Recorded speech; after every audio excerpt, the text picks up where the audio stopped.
Good morning, 8th class student. I am Mrs. Kiran Bala, your art and craft teacher from Maharaja Agachain School. Student, today we are going to study chapter 1.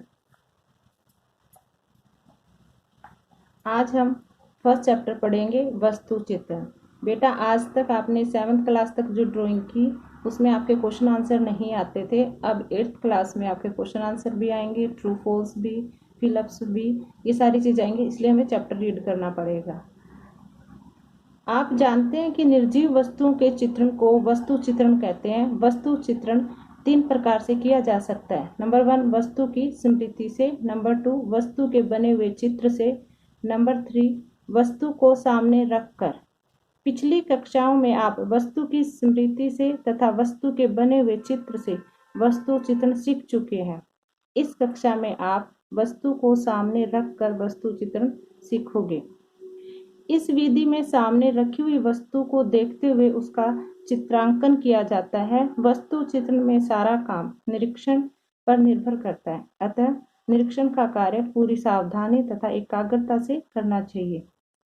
वस्तु चित्रण में आकार, अनुपात, संतुलन और प्रकाश तथा छाया का विशेष ध्यान रखना पड़ता है। जिस वस्तु का चित्रण करना हो उसे धरातल से कुछ ऊंचाई पर अर्थात दृष्टि की सीध में रखना चाहिए। वस्तु के भिन्न भिन्न भागों को सीधे बैठकर ही नापना चाहिए। नापने के लिए पर्याय पेंसिल का प्रयोग किया जाता है। पेंसिल को 3 उंगलियों से ऊपर की ओर करके अंगूठे तथा तर्जनी उंगली द्वारा पकड़ ले। हाथ को सीधा फैलाकर एक आंख बंद करके वस्तु समूह की कुल लंबाई तथा ऊंचाई में अनुपात ज्ञात कर लेना चाहिए। इसके बाद वस्तु के प्रत्येक भाग को उसी अनुपात में लेना चाहिए। बेटा देखो, पीछे हमने पढ़ा था कि आपको पेंसिल को, उसमें लिखा था ना आपको कि पेंसिल को 2 उंगलियों से पकड़ना है, अंगूठे और तर्जनी उंगली से एक आंख बंद करके।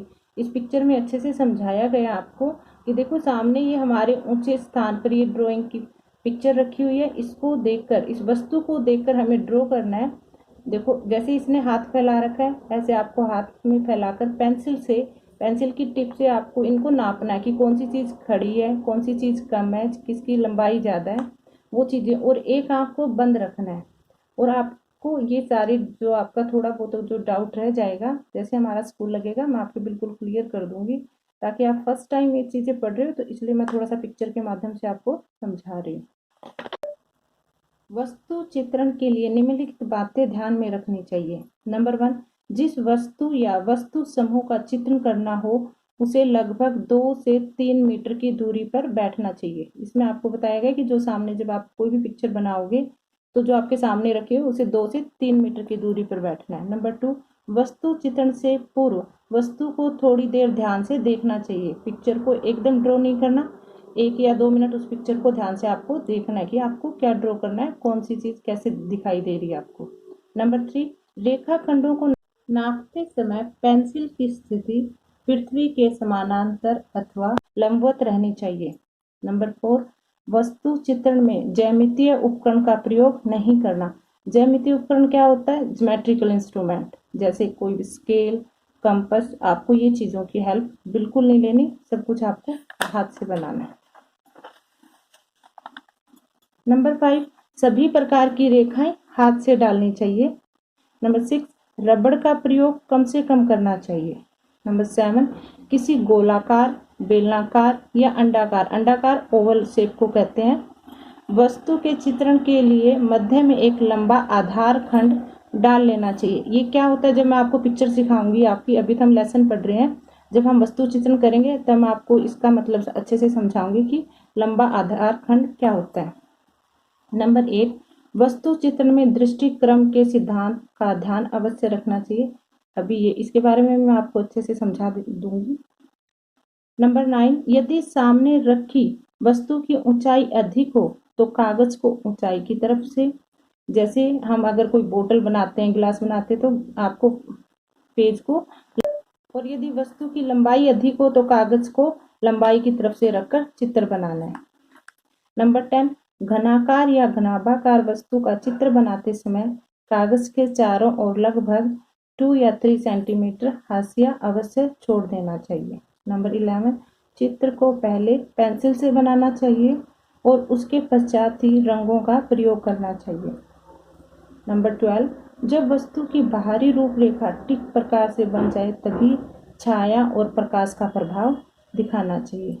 वस्तु चित्रण में हमें छाया और प्रकाश ही दिखाना है, पेंसिल शेडिंग करनी होती है तो वो उसमें मैं आपको, जब हम पिक्चर सीखेंगे नेक्स्ट में, तो आपको मैं बताऊंगी कि छाया और प्रकाश कैसे दिखाना और किस तरह दिखाना। अब नंबर 8 पर आइए।